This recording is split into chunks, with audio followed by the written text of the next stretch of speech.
Hello बच्चों, नमस्कार। तो हम लोग आज फिर से आ गए हैं और नीट के 7 वाले टेस्ट के लिए, और हम लोग उसका डिस्कशन कर रहे हैं। All India NEET test series का 7वां टेस्ट। और आपको पता है कि इसमें टॉपिक कौन कौन से थे।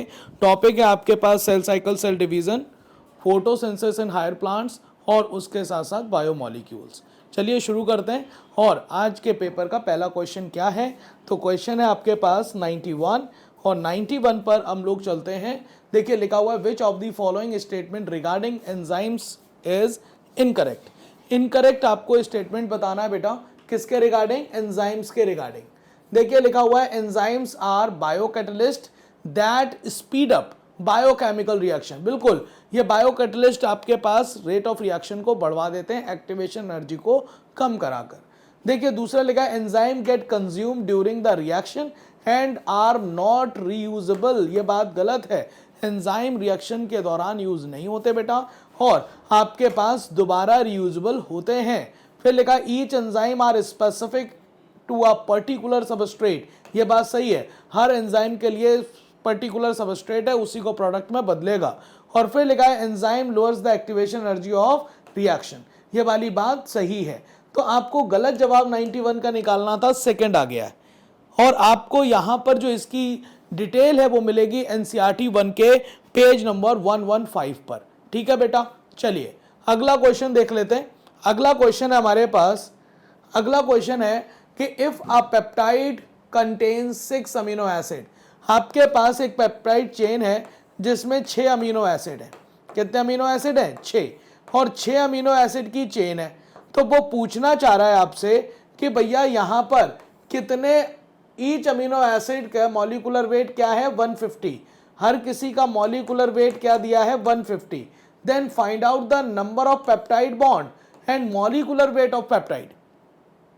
तो आपको पता है n-1 से आप निकाल सकते हो बॉन्ड, है ना, पेप्टाइड बॉन्ड के नंबर। और पेप्टाइड बॉन्ड कितने बनेंगे? तो अमीनो एसिड की संख्या है 6, और -1 करोगे तो पेप्टाइड बॉन्ड क्या आएंगे? 5। तो ये 6 वाले ऑप्शन तो चले गए। फिर कह रहे हैं ईच अमीनो एसिड का मॉलिक्यूलर वेट कितना था? 150। तो 150 मल्टीप्लाई बाई 6 मतलब ये हो जाएगा 900। लेकिन याद रखना 900 मॉलिक्यूलर वेट नहीं होगा इस पेप्टाइड चेन का। क्यों? क्योंकि आपको पता है कि हर पेप्टाइड बॉन्ड बनने के दौरान आपके पास एक वाटर मॉलिक्यूल रिलीज होता है। इसका मतलब यहां पर 5 वाटर मॉलिक्यूल रिलीज होंगे, और एक वाटर का मॉलिक्यूलर वेट 18 होता है। तो 18 × 5 ये कितना हो जाएगा? ये हो जाएगा 90। इसका मतलब 90 में से 90 को घटाना पड़ेगा, तो जवाब आएगा 810। तो 5 हो जाएंगे पेप्टाइड बॉन्ड और मॉलिक्यूलर वेट हो जाएगा 810। तो आंसर क्या बनेगा? थर्ड। आंसर क्या बन जाएगा बेटा? थर्ड। तो ये ओल्ड एनसीईआरटी से हम लोगों ने, आप यहां पर डिटेल ले सकते हैं, और आपके पास एनसीईआरटी 1 में ये डिटेल मिल जाएगी 151 पर। एनसीईआरटी 1 के पेज नंबर 151 पर डिटेल मिलेगी। क्लियर? चलिए अगला क्वेश्चन देख लेते हैं, और वो क्वेश्चन है 93। लिखा हुआ, which of the following statement regarding protein structure is incorrect. Protein के स्ट्रक्चर के रिगार्डिंग आपको गलत बात बतानी। तो देखिए लिखा, the alpha helix and beta pleated sheet are लिखा हुआ है आर पार्ट ऑफ आपके पास यहां पर लिखा होगा, आपके पास यहां पर जो है part of the secondary structure of protein. ये बात सही है। फिर लिखा, for stability of the helical structure of secondary structure of protein hydrogen bond and disulphide bond are present. Hydrogen bond तो होंगे, लेकिन डाइसल्फाइड बॉन्ड तो टर्शरी स्ट्रक्चर में दिखाई देता है, इस वजह से ये गलत हो गया। Tertiary structure gives the overall 3D shape of the protein. ये बात सही है। Haemoglobin exhibit quaternary structure. तो आपके पास गलत जवाब सेकंड आ जाएगा। 93 का जवाब क्या हो जाएगा? सेकंड। और ये आपके पास डिटेल मिलेगी एनसीईआरटी 1 के पेज नंबर 106 पर। यहां पर डिटेल आपको मिलेगी कहां पर? 106 पर। 106 नंबर पेज पर इसकी डिटेल मिलेगी। चलिए अगला क्वेश्चन देख लेते हैं। अगला क्वेश्चन है आपके पास, अगला क्वेश्चन है 94, लिखा हुआ which of the following molecule is amphipathic in nature. Amphipathic का मतलब ऐसा मॉलिक्यूल जिसमें पोलर और नॉन पोलर पार्ट दोनों पाए जाते हैं। तो आपके पास एम्फीपैथिक मॉलिक्यूल में एस्पार्टिक एसिड नहीं होगा, राइबोज शुगर नहीं होगी, फॉस्फोलिपिड होगा, ग्लूकोज नहीं होगा। क्योंकि फॉस्फोलिपिड का स्ट्रक्चर आपने देखा होगा, तो हेड वाला पार्ट जो हेड होता है वो पोलर पार्ट होता है, हाइड्रोफिलिक होता है, और जो आपके पास टेल वाला पार्ट है वो टेल वाला पार्ट नॉन पोलर होता है। कैसा होता है? Non polar. और नॉन पोलर होता है तो वो हाइड्रोफोबिक होता है। तो 94 का जवाब हो जाएगा आपके पास थर्ड, और ये जानकारी मिलेगी आपके पास एनसीईआरटी 1 के पेज नंबर 115 पर। क्लियर बेटा? चलिए अगला क्वेश्चन हमारे पास 94 के बाद 95, लिखा हुआ which of the following statement about enzymes is correct. Enzyme के रिस्पेक्ट में आपको सही बात बतानी है। लिखा हुआ ऑल एंजाइम्स आर प्रोटीन, पहला ही मुझे गलत मिल गया क्योंकि ऑलमोस्ट होना चाहिए। यहां पर क्या होना चाहिए? Almost all enzyme are protein. सारे एंजाइम्स प्रोटीन नहीं होते, लेकिन क्यों नहीं होते? बिकॉज कुछ आपके पास ऐसे न्यूक्लिक एसिड भी होते हैं जो एंजाइम्स की तरह काम करते हैं, उन्हें हम राइबोजाइम कहते हैं। Enzymes remain unchanged at the end of reaction, बिल्कुल अनचेंज रह जाते हैं, रिएक्शन के दौरान यूज नहीं होते, मतलब end of the reaction unchanged रहते हैं, जिसकी वजह से रीयूजेबल होते हैं। फिर लिखा enzymes are endocrine secretion. Enzyme क्या एंडोक्राइन सिक्रीशन है? नहीं, एंजाइम एक्सोक्राइन सिक्रीशन होता है। क्या होता है बेटा? Exocrine secretion. और एंजाइम एक्टिवेशन एनर्जी को बढ़ाते नहीं हैं, ये क्या कर देते हैं? डिक्रीज करते हैं। इसका मतलब सही जवाब 95 का सेकंड हो जाना है। सही जवाब 95 का क्या हो जाना है? सेकंड। ये डिटेल आपको मिलेगी एनसीईआरटी 1 के पेज नंबर 111 पर। ओके बेटा? अगला क्वेश्चन देखिए। अगला question 96, an enzyme achieve maximum velocity. जब एंजाइम अपनी मैक्सिमम वेलोसिटी को अचीव कर चुका होता है, वी मैक्सिमम पर पहुंच चुका होता है, इसका मतलब क्या है? इसका रीजन क्या है? सबस्ट्रेट कंसंट्रेशन वेरी लो है? नहीं। एंजाइम डीनेचर हो गया है तब ऐसा काम हुआ है? नहीं। Active sites are saturated with substrate, ये वाली बात सही है, क्योंकि एक्टिव साइट सैचुरेट हो गई हैं, अब एक्टिव साइट या एंजाइम्स कम रह गए हैं और सबस्ट्रेट का अमाउंट बढ़ गया है, वहां पर सैचुरेशन आ जाएगा। टेम्परेचर बिलो ऑप्टिमम होगा? नहीं। जवाब 96 का क्या हो जाएगा बेटा? 96 का जवाब हो जाएगा आपके पास थर्ड। ठीक है, ये डिटेल आपको मिलेगी एनसीईआरटी 1 के पेज नंबर 117 पर। क्लियर बेटा? देखिए अगला क्वेश्चन है आपके पास 97। 97 क्वेश्चन क्या कह रहा है? Which of the following correctly defines apo enzyme. तो एपो एंजाइम मतलब कैसे? जैसे आपने देखा होगा कि होलो एंजाइम बराबर क्या होता है?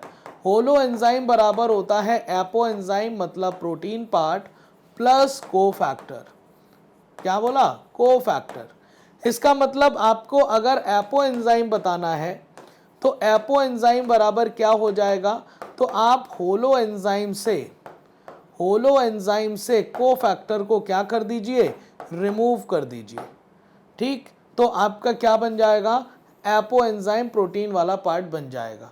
लिखा हुआ है inactive protein part of an enzyme, ठीक है, विदाउट कोफैक्टर, बिल्कुल बात सही है।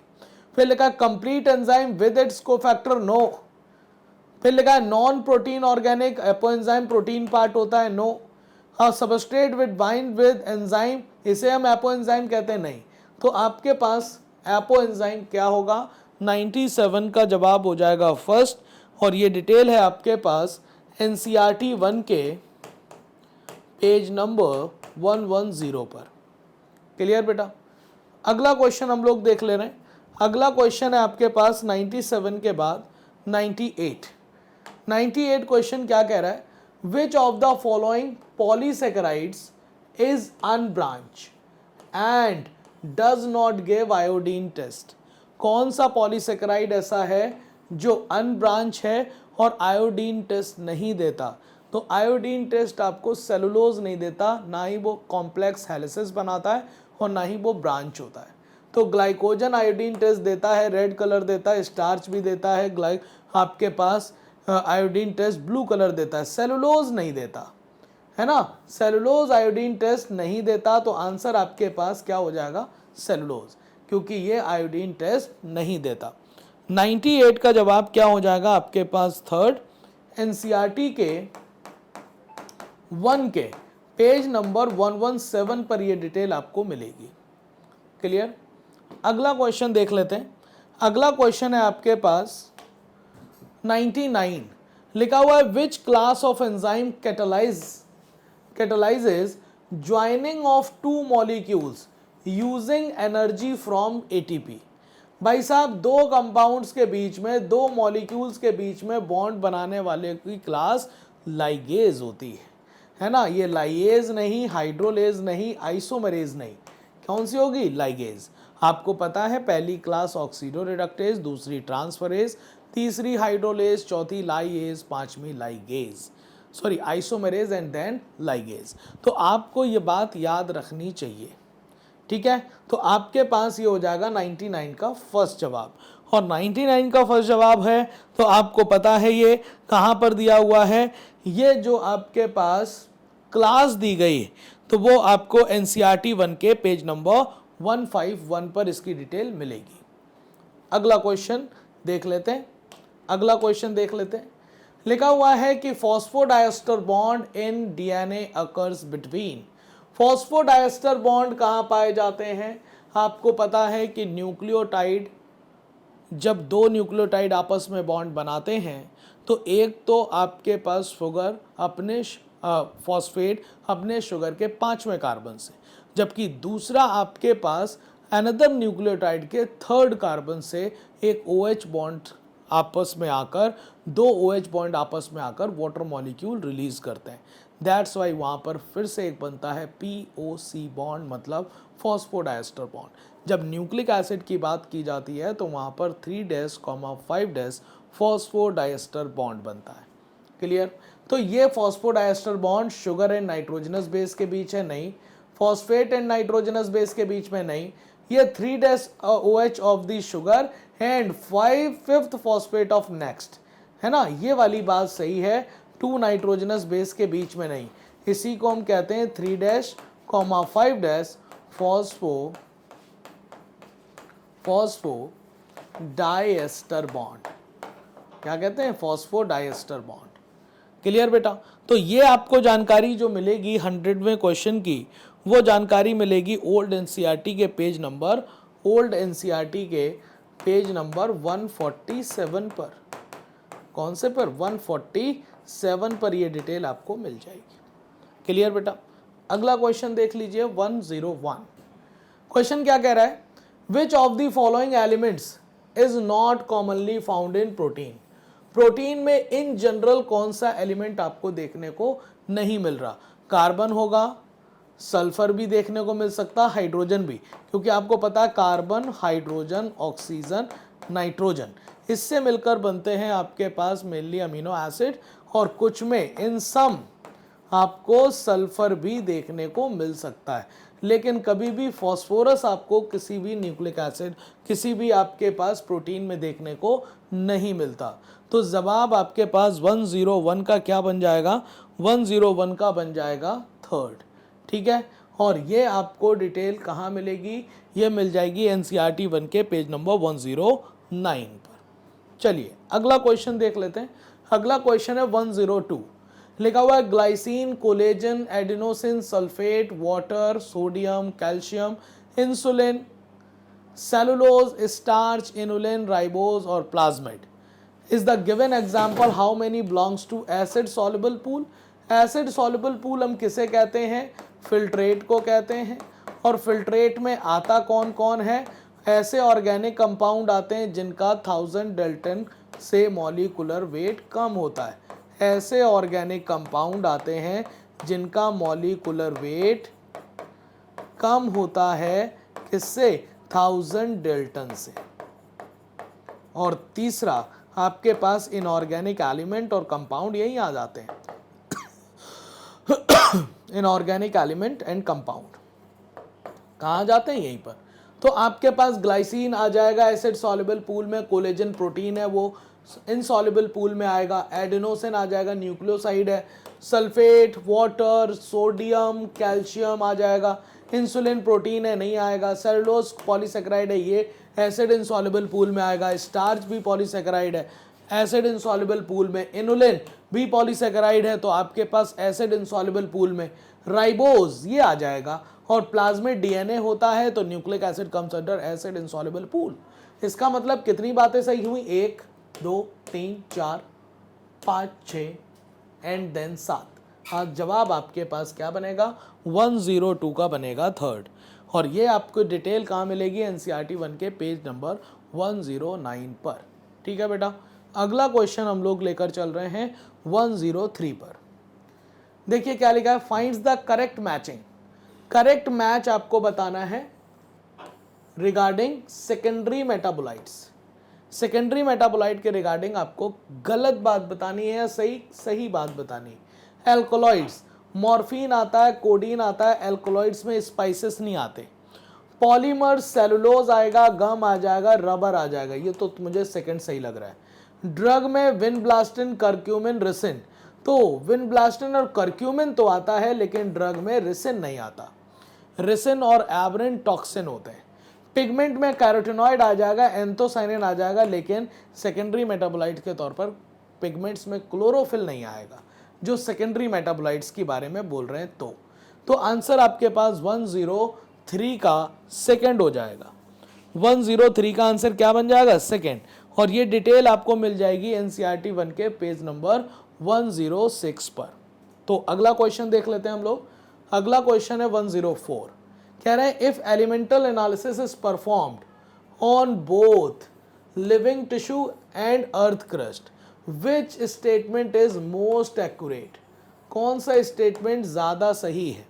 तो लिखा हुआ है they contain completely different element, बिल्कुल गलत। आप जब लिविंग टिश्यू और अर्थ क्रस्ट के एलिमेंटल एनालिसिस करते हैं तो सिमिलर लिस्ट मिलती है। The relative abundance of carbon और hydrogen higher in the living tissue, ये बात सही है। कार्बन, हाइड्रोजन, ऑक्सीजन, नाइट्रोजन, है ना, ये लिविंग टिश्यू में ज़्यादा देखने को मिलते हैं देन द नॉन लिविंग, मतलब earth crust. Non living matter contain no oxygen, गलत जवाब। ऑक्सीजन सबसे ज़्यादा होती है नॉन लिविंग मैटर में, लगभग 46.6%। Living tissue lack all element present in the earth crust, बिल्कुल गलत। तो आंसर आपके पास 104 का क्या बनेगा, सेकेंड। 104 का आंसर बन जाएगा second.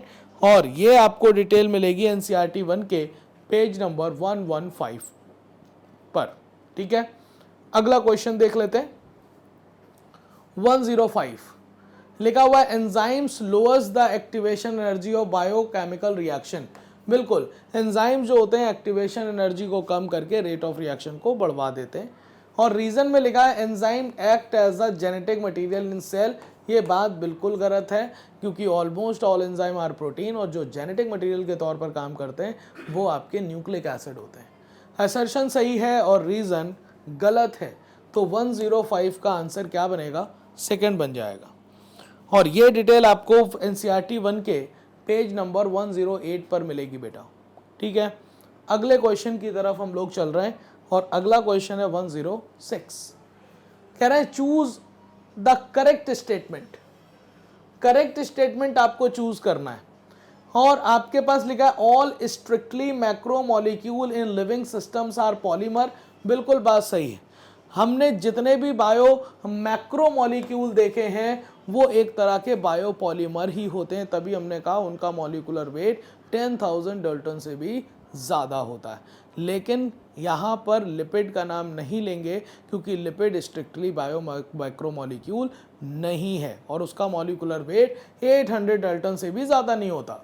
Nucleic acid is composed of nucleotide, बिल्कुल उसकी मोनोमर यूनिट न्यूक्लियोटाइड होती है। Polysaccharide are only as storage molecule only लिखकर ये बात गलत कर दी, क्योंकि पॉलीसेकेराइड में आपके सेलुलोज भी है। सेलुलोज आपके स्ट्रक्चरल कंपोनेंट होता है। ज़रूरी नहीं कि सारे पॉलीसेकेराइड आपके क्या करते हो, एनर्जी स्टोरेज मॉलिक्यूल ही हो। क्लियर? तो आप देखिए यहाँ पर कौन सा स्टेटमेंट पहला सही है, first and second are correct and third is incorrect. और ये जानकारी आपको कहाँ मिल जाएगी, 106 की ये जानकारी आपको मिल जाएगी पेज नंबर 108 पर, NCERT 1 एंड NCERT 1 के ही 7 पर भी ये जानकारी है। मोर देन 1 पेजेस पर इस जानकारी को मिल जाएगा। लिखा हुआ है कि भैया आपके पुराने टॉपिक से भी कुछ क्वेश्चंस आए थे और आते हैं हमेशा, याद रखिएगा। तो बर्ड्स टैक्सोनॉमिकली क्या रिप्रेजेंट कर रहा है? तो बर्ड्स जो होते हैं टैक्सोनॉमिकली फैमिली या ऑर्डर या सुपर क्लास को रिप्रेजेंट नहीं करते, वो तो क्लास को करते हैं। और इस बर्ड्स को अगर मैं कहूँ कौन से सुपर क्लास में पाई जाती है, तो उस सुपर क्लास का नाम क्या होता है? उस सुपर क्लास का नाम होता है टेट्रापोडा, क्योंकि टेट्रापोडा में 4 लोग आते हैं, एम्फीबिया, रेप्टाइल्स, बर्ड्स और मैमल्स। तो आंसर क्या बनेगा 107 का? 107 का आंसर बनेगा 4, और इसकी जानकारी आपको NCERT 1 पेज नंबर 11 पर मिलेगी। अगला क्वेश्चन हम लोग देख रहे हैं 108। लिखा हुआ है consider the following regarding the reason, consider the following regarding the reasons for the fact that now cyanobacteria considered are kept in Monera not the Plantae. वो कह रहे हैं कि उन बातों पर विचार करिए जिससे साइनोबैक्टीरिया को प्लांटी में ना रखकर हमने मोनेरा में रखा है, उन रीजंस के बारे में बताना है। तो पहला लिखा हुआ है दे आर प्रोकैरियोट, बिल्कुल हमने प्रोकैरियोट और यूकैरियोटिक के बेस पर हमने अलग किया है, क्योंकि प्लांट्स में सारे यूकैरियोट हैं और मोनेरा में सारे प्रोकैरियोट हैं। The cell wall of cyanobacteria has peptidoglycan, yes इस बेस पर भी मैंने अलग किया है कि भैया सेलुलोजिक सेल वॉल प्लांटी की है, जबकि सेलुलोजिक नहीं होती साइनोबैक्टीरिया में, पेप्टाइडोग्लाइकन की बनी है। फिर लिखा है they can fix atmospheric nitrogen, cyanobacteria में कुछ ऐसे तो होते हैं जो नाइट्रोजन को फिक्स कर सकते हैं, लेकिन इस ब्याह पर हमने इसे प्लांटी से और साइनोबैक्टीरिया में नहीं रखा, ये बेस नहीं बन सकता। तो आपके पास फर्स्ट एंड सेकेंड बात सही है। आंसर क्या बन जाएगा? इस बेस पर हमने इसे प्लांटी और मोनेरा में रखा हुआ है, ट्रांसफर किया हुआ है। क्लियर हुआ कि नहीं हुआ? तो आंसर क्या बन जाएगा 108 का फर्स्ट। और ये जानकारी आपको कहाँ मिलेगी? ये जानकारी आपको मिल जाएगी NCERT पेज नंबर NCERT 1 के पेज नंबर 12 पर। क्लियर? आगे देखिए यहां पर लिखा हुआ है how many organism in the list given below are autotroph. Autotroph की बात कर रहे हैं। ऑटोट्रॉफ जो अपना खाना खुद बना सकते हैं। अब लैक्टोबैसिलस एलेबी हेट्रोट्रॉफिक ऑर्गेनिज्म है, ऑटोट्रॉफिक नहीं है। एनाबिना ऑटोट्रॉफिक है, क्लोरेला ऑटोट्रॉफिक है, नाइट्रोसोमोनास, नाइट्रोकोकस ये कीमो ऑटोट्रॉफ होते हैं, ऑटोट्रॉफ तो है ही। राइजोबियम नहीं, हेट्रोट्रॉफ होता है। ट्रैपैनोसोमा हेट्रोट्रॉफ है। पोरफायरा प्लांट है, ऑटोट्रॉफ है। वुल्फिया भी प्लांट है तो ऑटोट्रॉफ है। कितने नंबर होगा? 1 2 3 4 5 6, 6 नंबर आपके पास, 6 लोग इसमें ऑटोट्रॉफ आपको दिखाई दे रहे हैं। क्लियर? तो आप देखिए पेज नंबर 109 क्वेश्चन को आपका मिक्स क्वेश्चन है, एग्जाम्पलर से आया हुआ है। अगला क्वेश्चन क्या है? देखिए लिखा हुआ है 1 evolutionary advantage of seed being enclose in fruit in the angiosperm. Evolutionary advantage क्या है कि जो एंजियोस्पर्म है उन्होंने अपने सीड को फ्रूट्स के अंदर इनक्लोज किया हुआ है। फ्रूट के अंदर सीड के रखने का सबसे मेन रीज़न ये था कि हम वहाँ पर क्या कर रहे थे, हम वहाँ पर उसके डिस्पर्सल में हेल्प कर रहे थे। तो ये फोटोसिंथेसिस की वजह से नहीं है, इंडिपेंडेंट डेवलपमेंट ऑफ एम्ब्रियो के ब्याह पर नहीं है, ये protection and enhanced dispersal of seed के ब्याह पर है। वाटर इंडिपेंडेंट फर्टिलाइजेशन से इसका लेना देना नहीं। तो 110 का यहाँ पर आंसर आपके क्या बनेगा? थर्ड। जानकारी आपको मिल जाएगी NCERT 1 के पेज नंबर 39 पर। क्लियर बेटा? अगला क्वेश्चन है हमारे पास 111, ठीक है। तो आपके पास लिखा है which of one of the following phyla exhibit स्यूडोसिलोम। मतलब अब आपको फाइलम वो निकालना है जिसमें स्यूडोसीलोम है, ऑर्गन सिस्टम लेवल का ऑर्गेनाइजेशन है और बाइलेटरल सिमेट्री है। आपके स्यूडोसीलोम से ही एक फाइलम तुरंत दिमाग में आ जाएगा कि ये एस्केल्मिंथिस की बात कर रहा है।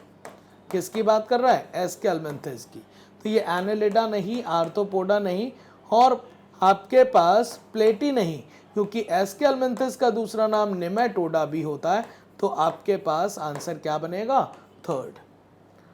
111 111 का आंसर बन जाएगा थर्ड। और ये जानकारी एनसीईआरटी 1 के पेज नंबर 44 पर मिलने वाली है। अगला question, in which of the following organism is circulatory system open? गौर से देखिए, circulatory system open, body segmented and excretion is carried out by Malpighian tubules. तो ये क्या मुझे आर्थ्रोपोडा की तरफ नहीं ले जा रहा? ये सारी बातें आपको ले जा रही हैं आर्थ्रोपोडा की तरफ। ये प्रॉन नहीं होगा, लीच नहीं होगा और ये मालपिगियन ट्यूब्यूल से। आर्थ्रोपोडा में प्रॉन तो आता है लेकिन ये क्रस्टेशिया है और उसमें आपके एक्सक्रीशन मालपिगियन ट्यूब्यूल नहीं होते। इसमें आपके पास एक्सक्रीशन किसके जरिए होता है? आप मुझे बताइए, क्या एंटीनल ग्लैंड या ग्रीन ग्लैंड का नाम सुना है क्या? तो आपके पास यहाँ पर मालपिगियन ट्यूब्यूल से ये आप नैरो स्पेसिफिकली पहुंच सकते हैं। कहाँ पर? कॉकरोच पर। ठीक है, तो 112 का आंसर क्या बनेगा? 112 का आंसर बनेगा सेकेंड। और ये जानकारी आपको एनसीईआरटी 1 के पेज नंबर 43 पर मिलेगी। अगला क्वेश्चन देख लीजिए। अगला क्वेश्चन क्या है? Which of the following animals has complete digestive system? Complete digestive system है, फिर लिखा body cavity not lined by mesoderm and exhibit sexual dimorphism. इसका मतलब कंप्लीट डाइजेस्टिव सिस्टम है। तो ये बात एस्केल्मिंथिस से पहले की है, मतलब एस्केल्मिंथिस से पहले की नहीं होगी, क्योंकि आपके पास प्लेटीहेल्मिंथिस तक तो कंप्लीट डाइजेस्टिव सिस्टम नहीं हुआ। तो टेप वर्म, अब आप मुझे बताइए कि टेप वर्म, एस्कैरिस, हाइड्रा और अर्थ वर्म, तो सेक्सुअल डायमॉर्फिज्म देखने को मिल जाए और मेसोडर्म की लाइनिंग ना हो। आप देखिए हाइड्रा सीलेंट्रेटा ये तो गया, प्लेटीहेल्मिंथिस में टेप वर्म हो गया, ये गया, और सेक्सुअल डायमॉर्फिज्म आपको देखने को नहीं मिलता अर्थ वर्म में। तो जवाब आपके पास क्या बन गया? एस्कैरिस। 113 का आंसर क्या बनेगा? सेकेंड बनेगा। और ये जानकारी आपको मिलेगी एनसीईआरटी 1 के पेज नंबर 64 पर। अगला question 114, match the following column 1 and column 2, staminode, monoadelphous, diadelphous, polyadelphous. तो स्टैमिनोड आपके पास स्टेराइल स्टैमिन हो जाएगा, ये तो हो गया आपके पास डी। मोनोएडल्फस कंडीशन आपके पास जो फिलामेंट फ्यूज होकर बंडल बना रहे हैं और वो बंडल एक है, तो मोनोएडल्फस कंडीशन चाइना रोज, ये सी का सेकंड का सी। डाइएडल्फस कंडीशन आपको देखने को मिलेगी पी में, ये हो जाएगा बी। और पॉलीएडल्फस कंडीशन आपको देखने को मिलेगी सिट्रस में, तो ये हो जाएगा ए। तो सी डी वो डी सी बी ए और करेक्ट ऑप्शन आपका आ गया है फर्स्ट। 114 का आंसर क्या बन गया? करेक्ट। 114 का आंसर बनेगा फर्स्ट और ये जानकारी आपको मिलेगी एनसीईआरटी के पेज नंबर 85 पर। आगे देखिए अगला क्वेश्चन 115 लिखा हुआ है, which of the following tissue correctly match with its function and occurrence. ठीक है, तो फंक्शन और अकरेंस के ब्याह पर करेक्टली मैच बताना है। तो कॉलिन काइमा मैकेनिकल सपोर्ट तो करता है लेकिन मोनोकॉट रूट में नहीं पाया जाता।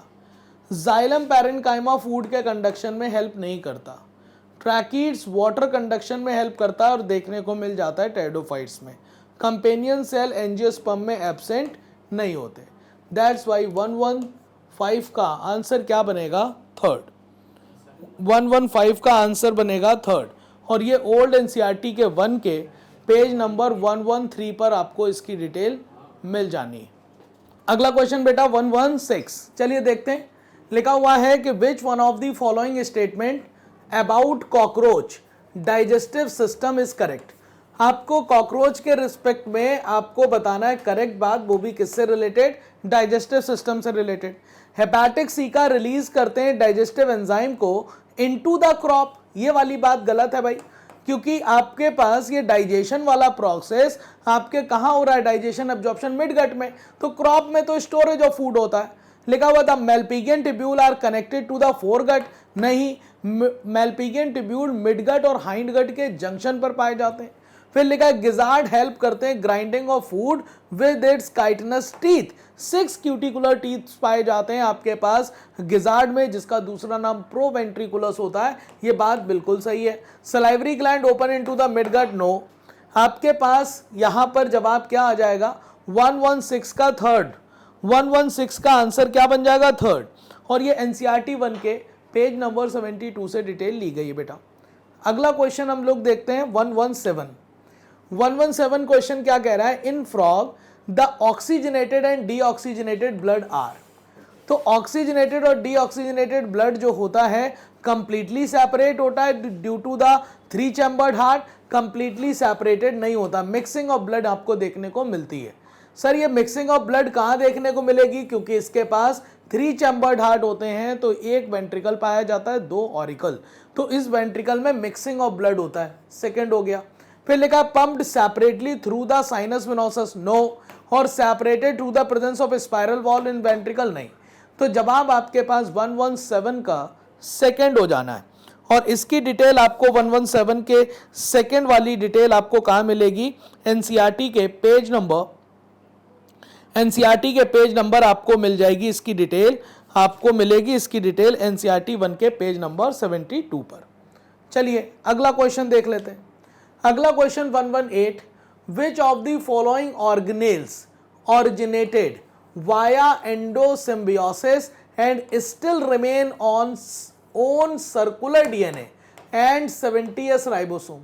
एंडोसिम्बायोसिस पाई जाती है, symbiotic relationship in the with the eukaryotic cell, और सब उसका खुद का सर्कुलर डीएनए आपके पास राइबोसोम, प्रोटीन सिंथेसाइजिंग मशीनरी। तो ऐसा काम कौन रखते हैं, जो होते हैं cell within the cell, नाम है उनका माइटोकॉन्ड्रिया और क्लोरोप्लास्ट। ये माइटोकॉन्ड्रिया और क्लोरोप्लास्ट की बात है, ठीक है बेटा। तो ये 118 की आपकी जो डिटेल है वो आपको कहाँ मिलने वाली है, तो 118 की डिटेल आपको मिल जाएगी एनसीईआरटी 1 के पेज नंबर 100 पर। अगला क्वेश्चन देख लीजिए, 119 लिखा हुआ है, which of the following events is most likely to occur if the nuclear pore complex is non functional.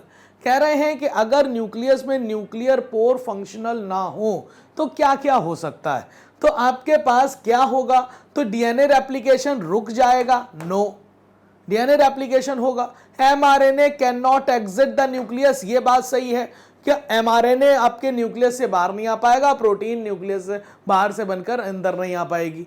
Ribosome are not formed in the nucleolus, ये भी नहीं है। Chromatin can not condensed into chromosome, तो ऐसा भी नहीं है। जवाब आपके पास 119 का सेकंड हो जाएगा। 119 का आंसर क्या बन जाएगा बेटा, सेकंड, ठीक है। चलिए 119 का सेकंड हो जाएगा और एनसीईआरटी के 1 के पेज नंबर 96 पर ये डिटेल मिल जाएगी। आगे देखिए अगला क्वेश्चन लिखा हुआ, which statement correctly compares the membranes of mitochondria and chloroplast. आपके पास करेक्टली कंपेयर कराइए membranes of mitochondria and chloroplast. Both have single membrane, गलत जवाब, दोनों में डबल मेम्ब्रेन होती है। Both have triple membrane while जबकि क्लोरोप्लास्ट हैव डबल, गलत जवाब, दोनों में डबल होगी। Mitochondria have cristae in the inner membrane और chloroplast have thylakoid in the inner membrane, ये बात सही है। और mitochondria membranes lack ATP synthesis जबकि क्लोरोप्लास्ट हैबिट, दोनों में पाई जाएगी, तो ये वाली बात भी गलत है। आंसर आपके पास 120 का आंसर क्या बनेगा, थर्ड। और ये जानकारी आपको एनसीईआरटी 1 के पेज नंबर 107 से मिलेगी। अगला क्वेश्चन आपके पास 121। आप इस फोटो को देखिए, ये डायग्राम जो है आपके पास, डायग्राम जो आपको क्या रिप्रेजेंट कर रहा है, तो डायग्राम को देखिए, ये एक पायरिमिडीन है और पायरिमिडीन में भी कौन सा नाइट्रोजनस बेस है? तो ये नाइट्रोजनस बेस जो है वो आपके पास होगा यूरेसिल। क्या होगा बेटा? यूरेसिल जैसा नाइट्रोजनस बेस है। तो कह रहे हैं ये न्यूक्लियोसाइड है? नहीं, न्यूक्लियोसाइड तो नहीं है। ये नाइट्रोजनस बेस है जो कि डीएनए में प्रेजेंट है? जवाब है नहीं। ये नाइट्रोजनस बेस है प्रेजेंट है आरएनए में? यस। और ये nitrogenous base present in DNA और आरएनए? बोथ गलत। तो आंसर आपके पास क्या बनेगा? थर्ड। 121 का आंसर क्या बन जाएगा? थर्ड। तो ये आपके पास ओल्ड एनसीईआरटी के पेज नंबर 147, 151 और 154 से डिटेल ली गई है। अगला आइए, अगला question, find the correct matching. Correct matching में आपके पास वॉटसन एंड क्रिक का मॉडल, आपको पता है वॉटसन एंड क्रिक ने डबल हेलिकल मॉडल दिया था कि नहीं, और उसके secondary structure right handed helix आपको देखने को मिलता है जो कि बीडीएनए, और सिर्फ आपके पास एक तरह के हेलिक्स देखने को नहीं मिलते, कई तरह के हेलिक्स देखने को मिलते हैं, राइट हैंडेड, लेफ्ट हैंडेड। तो आपके पास ये वॉटसन एंड क्रिक से related secondary structure of DNA है? यस है। पॉकेट ऑफ एंजाइम को हम एक्टिव साइट्स कहते हैं, ये भी बात सही है। लेकिन ट्रिप्सिन हार्मोन नहीं होता, ट्रिप्सिन एंजाइम है, प्रोटियोलिटिक एंजाइम है। तो दो बातें सही हैं क्या? ए और बी, दो बातें सही हैं, ए और बी। और ये एनसीईआरटी 1 के पेज नंबर 115 पर डिटेल मिल जाएगी। अगला क्वेश्चन देख लेते हैं 123। ये आपने डायग्राम देखा है और डायग्राम में ये आपको ग्राफ दिखा रहे हैं। इन the given graph which graphs represent activation energy without enzyme and with enzyme, choose the correct option. तो आपको पता है जहां पर एक्टिवेशन एनर्जी ज्यादा है, जहां पर एक्टिवेशन एनर्जी ज्यादा है ये विदाउट एंजाइम है। क्या है? Without enzyme. और जहां पर एक्टिवेशन एनर्जी कम है तो ये क्या हो जाएगा? With enzyme. क्या हो जाएगा बेटा? With enzyme. तो आपके पास ए और बी, ए क्या हो जाएगा? Without enzyme. A activation energy with enzyme लिखा है, गलत। B activation energy with enzyme, ये बात सही। फिर लिखा है B activation energy without enzyme, गलत। आंसर क्या हो जाएगा? सेकेंड। आंसर क्या हो जाएगा? सेकेंड। 123 का आंसर बन जाएगा सेकेंड। और ये डिटेल आपके पास एनसीईआरटी 1 के पेज नंबर 106 पर मिलेगी। अगला क्वेश्चन आपके पास, अगला क्वेश्चन क्या है? 124 लिखा हो match the following column 1 and column 2। Acidic amino acid, aromatic, neutral और बेसिक। एसिडिक अमीनो एसिड के नाम पर आपके पास क्या आ जाएगा? Glutamic acid. तो ए का क्या हो जाने वाला है? थर्ड। ठीक है। एरोमेटिक अमीनो एसिड में आपके पास टायरोसिन आ जाता है, ट्रिप्टोफान आ जाएगा, फेनिलएलनिन आ जाएगा। तो ए हो जाएगा आपके पास बी का 4। न्यूट्रल अमीनो एसिड में नाम आप ले सकते हैं वैलिन का, ये सेकेंड। और बेसिक अमीनो एसिड में आर्जिनिन, हिस्टिडीन और लाइसिन आते हैं, लाइसिन लिखा हुआ है, तो ये फर्स्ट। तो third, fourth, second, first. Third, fourth, second, first, answer क्या बन जाएगा? फर्स्ट बन जाएगा 124 का। और 124 का फर्स्ट आंसर एनसीईआरटी 1 के 117 पेज पर दिया हुआ है। अगला क्वेश्चन, अगला question 125। Almost all enzymes are protein and are composed of one or several polypeptide chain, ठीक है। However, there are number of cases in which non-protein constituent क्या कहलाते हैं? और यही एंजाइम कॉन्जुगेट एंजाइम होते हैं जिसमें प्रोटीन पार्ट के साथ साथ नॉन प्रोटीन पार्ट भी होता है, जिसका नाम क्या होता है? जिसका नाम होता है कोफैक्टर। क्या नाम होता है? कोफैक्टर। तो आपके पास ये एपो एंजाइम नहीं है, एलोस्टेरिक नहीं है, होलो एंजाइम नहीं है, ये क्या है? कोफैक्टर है। 125 का क्या हो जाएगा? सेकेंड। 125 का जवाब क्या हो जाएगा बेटा? सेकेंड हो जाएगा। और ये एनसीईआरटी 1 के पेज नंबर 108 पर इसकी डिटेल आपको मिलेगी। अगला क्वेश्चन 126। चलिए अगला क्वेश्चन देखते हैं बेटा 126 क्वेश्चन आपको असर्शन और रीजन है, जिसमें यह लिखा हुआ है molecular weight of lipid do not exceed 800 dalton. मतलब जो आपके पास लिपिड है उसका मॉलिक्यूलर वेट 800 डेल्टन से ज्यादा नहीं होता, लेकिन फिर भी वो आ जाता है इनसॉल्युबल फ्रैक्शन में, मतलब रिटेंटेट में, मतलब एसिड इनसॉल्युबल पूल में। क्या ये बात सही है? बिल्कुल सही है। क्यों आ जाता है उसका रीजन भी आपको पता है, और क्या रीजन, क्या वो सही लिखा है। जब हम सेल को ग्राइंड कर रहे होते हैं या टिश्यू को, तो मेम्ब्रेन और other membranes are broken into the pieces, और वो जो उसमें लिपिड प्रेजेंट है वो बदल जाता है वेसिकल्स में, which are not water soluble, और जिसकी वजह से वो वाटर में सॉल्युबल नहीं है, तो वो रिटेंटेट में ही रह जाता है, फिल्ट्रेट में नहीं जाता। तो असर्शन सही है, रीजन सही है, और करेक्ट एक्सप्लेनेशन है एनसीईआरटी के। आपके पास 126 का आंसर बनेगा 4, और 126 का आंसर में बनेगा 4। जो आपके पास डिटेल है वो मिलेगी एनसीईआरटी 1 के 108 नंबर पेज पर। अगला क्वेश्चन आपके पास 127 लिखा हुआ है, statement 1, biomolecule which have molecular weight less than 1000 dalton are usually refers to as micromolecule. क्या ये बात सही है?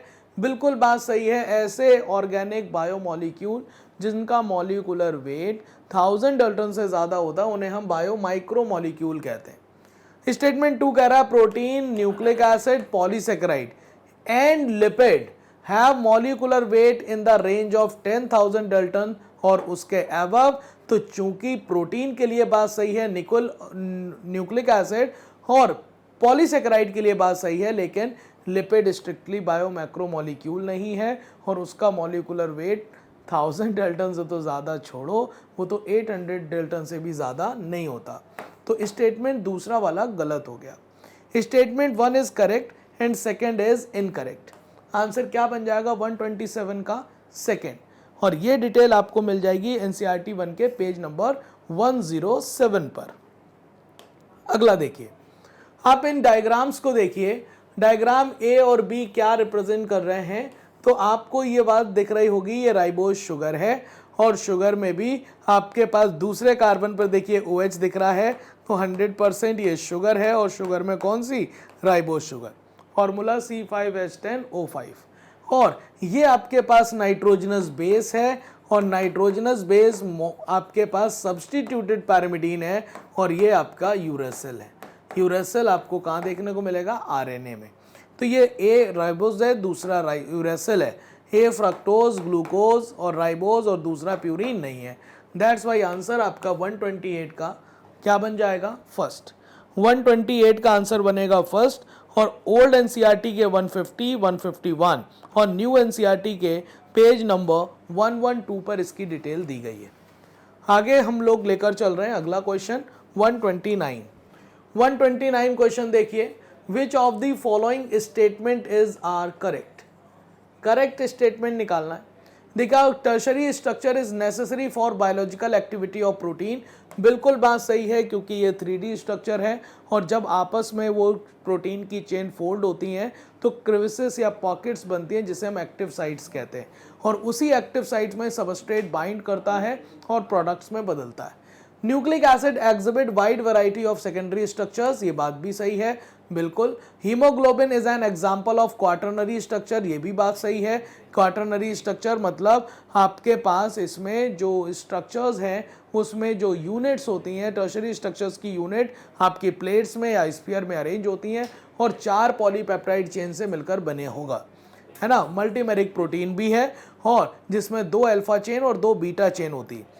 In primary structure of protein first amino acid N terminal और last amino acid C terminal की तरफ होता है, ये बात भी सही है।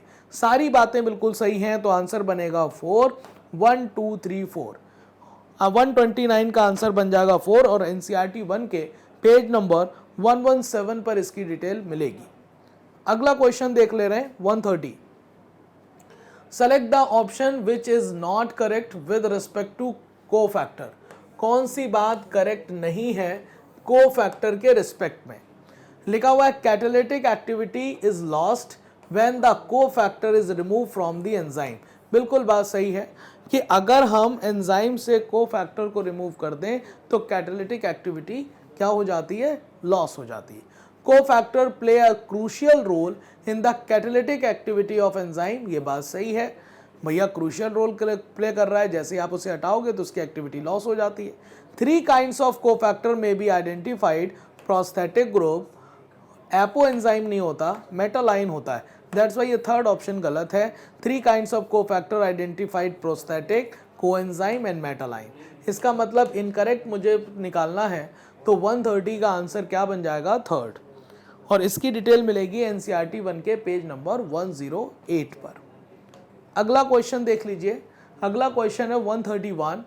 स्टेटमेंट है मॉर्फिन, एब्रेन, सेलुलोज और रिसिन, ये सारे के सारे सेकेंडरी मेटाबोलाइट हैं। बिल्कुल आप जाएंगे तो मॉर्फिन, कोडीन आपके पास जो होते हैं एल्कोलॉइड्स होते हैं, रिसिन और एब्रेन टॉक्सिन होते हैं, सेलुलोज पॉलीमेरिक सब्सटेंस में आता है। जबकि यहाँ पर स्टेटमेंट 2 में लिखा हुआ we do not at the moment understand the role और function of all secondary metabolite in host organism.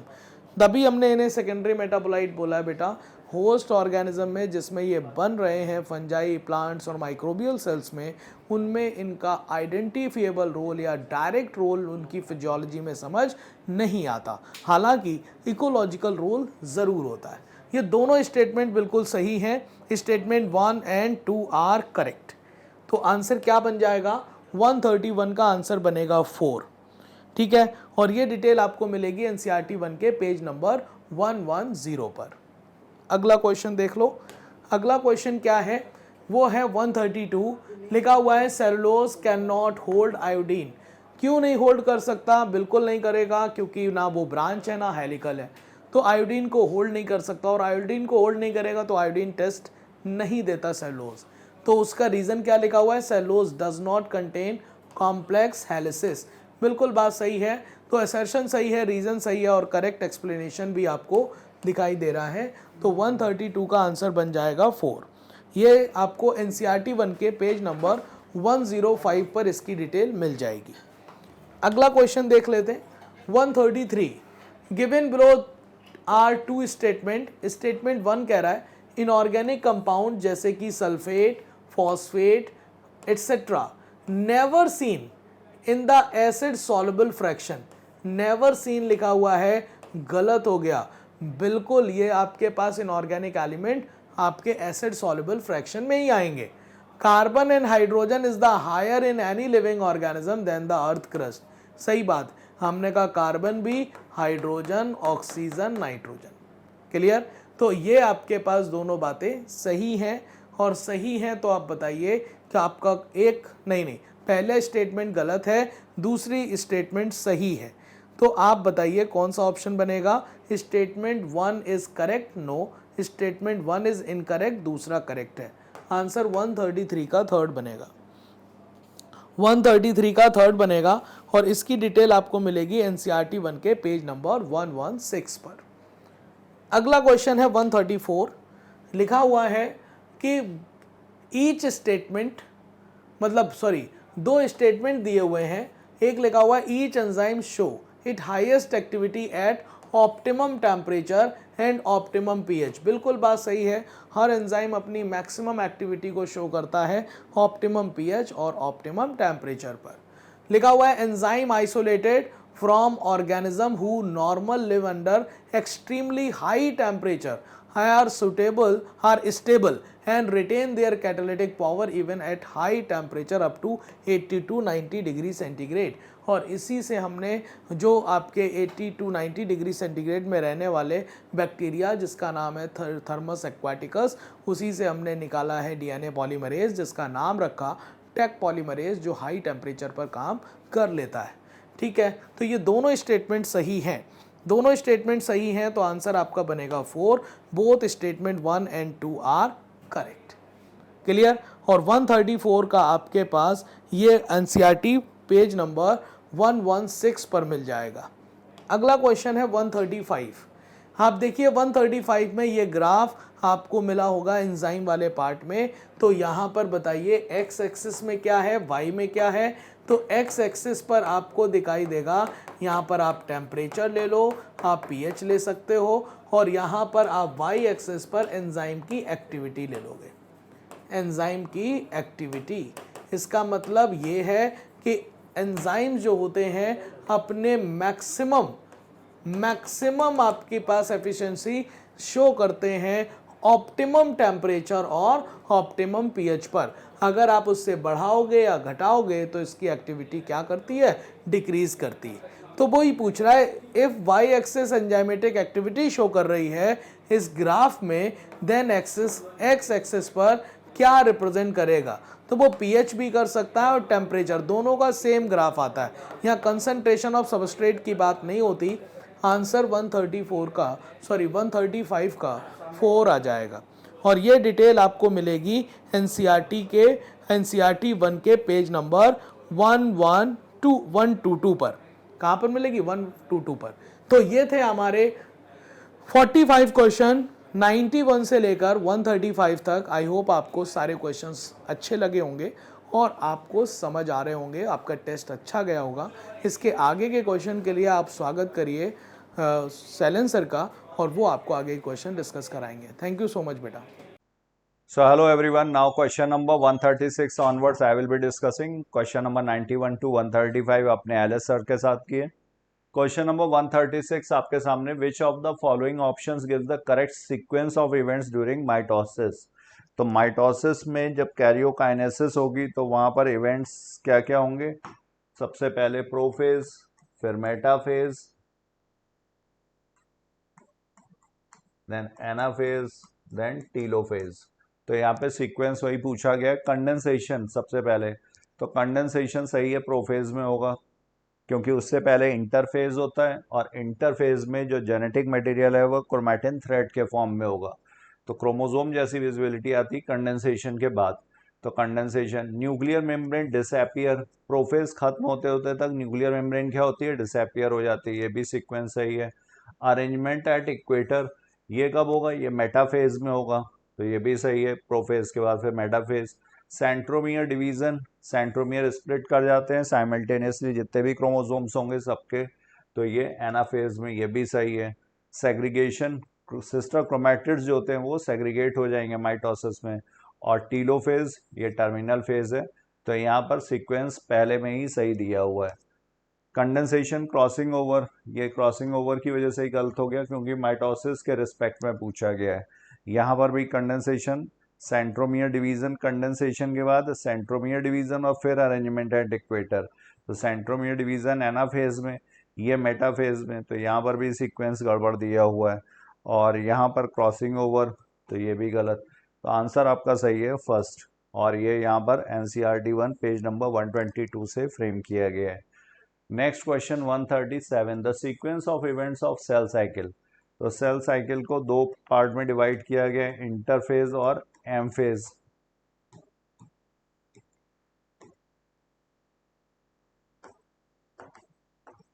Interphase को फिर यहां पर G1 S G2, और एम फेज में प्रोफेज, मेटाफेज, एनाफेज, टीलोफेज। तो G1 S G2 prophase, metaphase, anaphase, telophase और फिर साइटोकाइनेसिस। तो एम फेज में ये होगा कैरियोकाइनेसिस और इसके बाद आएगा साइटोकाइनेसिस। तो यहाँ पर सीक्वेंस जो दिया हुआ है सही, ये फर्स्ट में 137 इज फर्स्ट, और ये यहाँ पर एनसीईआरटी 1 पेज नंबर 121 से फ्रेम किया गया है। Now we move to next question, question number 138, longest stage in M phase. यहाँ पर ध्यान देने वाली बात यह कि एम फेज में पूछा गया है, सेल साइकिल में नहीं पूछा गया। अगर सेल साइकिल में पूछा जाता तो हम लोग बोलते हैं इंटरफेज, लेकिन एम फेज में सबसे बड़ा होता है प्रोफेज, देन होता है telophase, then metaphase, then anaphase. ये यहाँ पर सबसे लॉन्गेस्ट, और एनाफेज यहाँ पर शॉर्टेस्ट। किसमें, एम फेज, कैरियोकाइनेसिस की अगर बात करें तो यहाँ पर एम फेज का सबसे बड़ा फेज कौन सा हो गया, थर्ड, 138 इज थर्ड, और ये पेज नंबर है इसका 121, G1 S G2 M। The best stage to view morphology and to count the number of chromosome is। तो बेस्ट स्टेज कौन सी होगी मॉर्फोलॉजी के लिए, मतलब जब क्रोमोसोम मैक्सिमम कंडेंसेशन शो करेगा, कंडेंस हो चुका होगा तो ये किस में होता है, ये मेटाफेज में। तो आंसर होगा यहाँ पर metaphase. Condensation of chromosome is completed किसमें, मेटाफेज में, as they can be observed clearly under the microscope. This is the stage at which morphology of chromosomes is most easily studied. लेकिन अगर पूछा जाए V, L, J और I shape ये कब visible होंगी, तो ये एनाफेज में। मेटासेंट्रिक अगर है तो यहाँ पर ये V शेप होगा। मेटासेंट्रिक मतलब क्रोमोसोम जो है दोनों आर्म्स बराबर हैं, बीचों बीच में सेंट्रोमियर है। सब मेटासेंट्रिक में ये एल शेप, एक्रोसेंट्रिक में ये जे शेप और टीलोसेंट्रिक में ये I shape. Which statement is true about telophase, telophase के रिस्पेक्ट में पूछा गया कौन सा स्टेटमेंट सही है। तो nuclear envelope develop around the chromosome cluster. तो यहाँ पर जो एनाफेज में स्प्लिटिंग हुई होती है, ये अपोजिट पोल्स पे पहुंच जाते हैं क्रोमोसोम्स और अपनी आइडेंटिटी लूज कर देते हैं, क्लस्टर हो जाएगा और यहाँ पर न्यूक्लियर मेम्ब्रेन का फॉर्मेशन हो जाता है, न्यूक्लियोलस रीअपियर हो जाएगा, गोल्गी कॉम्प्लेक्स वगैरह का फॉर्मेशन हो जाएगा। तो न्यूक्लियर एनवलप डेवलप सही है, nucleolus, Golgi complex and endoplasmic reticulum reform ये भी सही है, chromosomes cluster at opposite poles ये भी सही है, क्रोमोसोम्स अरेंज एट इक्वेटर ये टीलोफेज में नहीं होगा। ये कब होता है, ये मेटाफेज में। तो यहाँ पर ए, बी और सी ये करेक्ट है। ट्रू स्टेटमेंट पूछा गया था, तो 140 का करेक्ट स्टेटमेंट होगा यहाँ पर third. Now we move to next question, और उससे पहले इसका पेज, तो ये 124 से।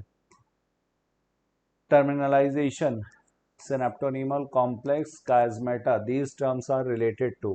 तो जब होमोलोगस क्रोमोसोम्स की पेयरिंग होती है जाइगोटीन में, तभी यहाँ पर सिनेप्टोनीमल कॉम्प्लेक्स का फॉर्मेशन हो जाएगा। ये ट्राईपार्टेट स्ट्रक्चर होता है, 3 पार्ट में है, लेटरल एलिमेंट, सेंट्रल एलिमेंट। इसका काम होता है ये स्टेबलाइज करता है, जो होमोलोगस क्रोमोसोम्स का पेयर है इसको स्टेबलाइज करेगा, क्रॉसिंग ओवर में हेल्प करेगा।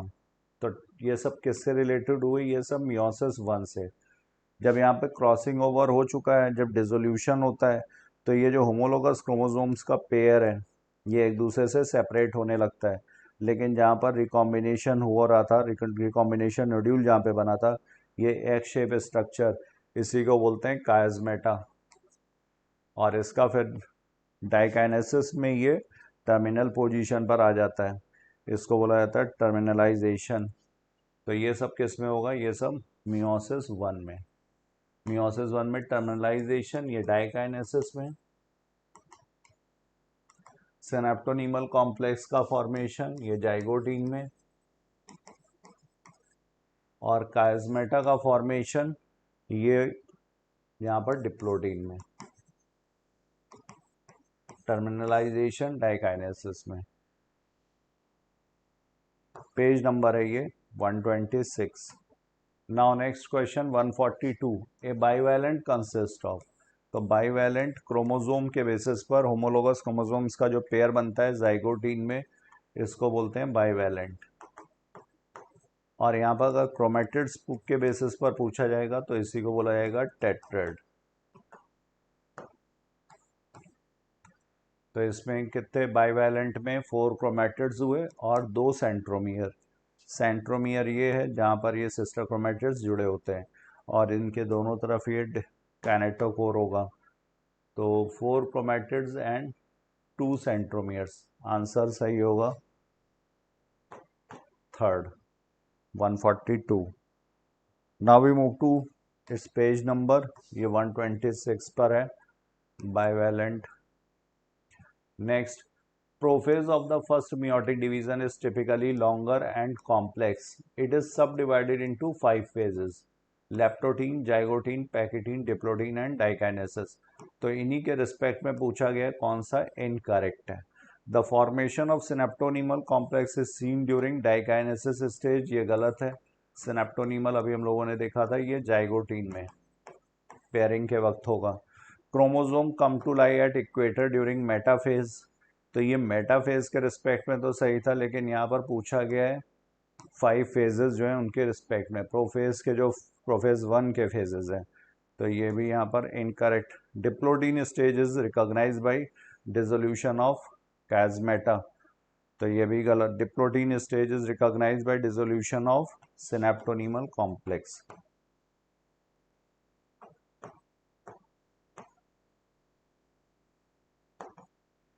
तो यहाँ पर इनकरेक्ट होगा all of these. 143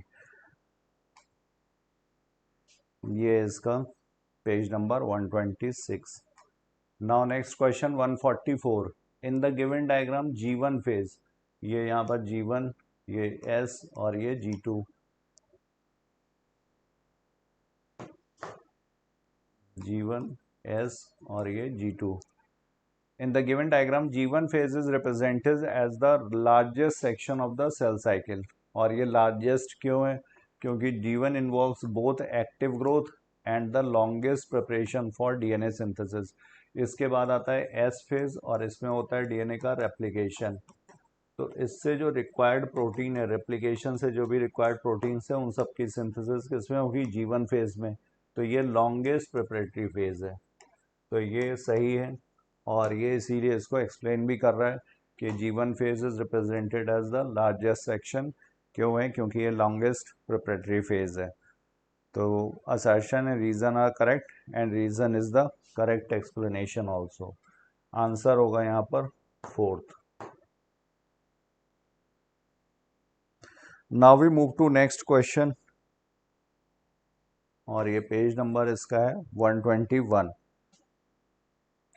now question number 145। Which of the following statement is incorrect?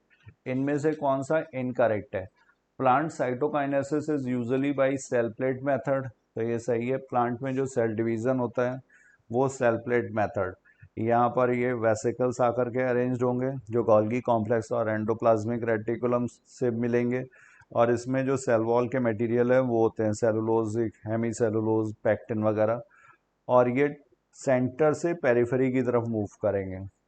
तो ये cell plate method, plant cytokinesis, ठीक है। Spindle formation starts in prophase, ये भी सही है। स्पिंडल का फॉर्मेशन प्रोफेज में शुरू हो जाता है।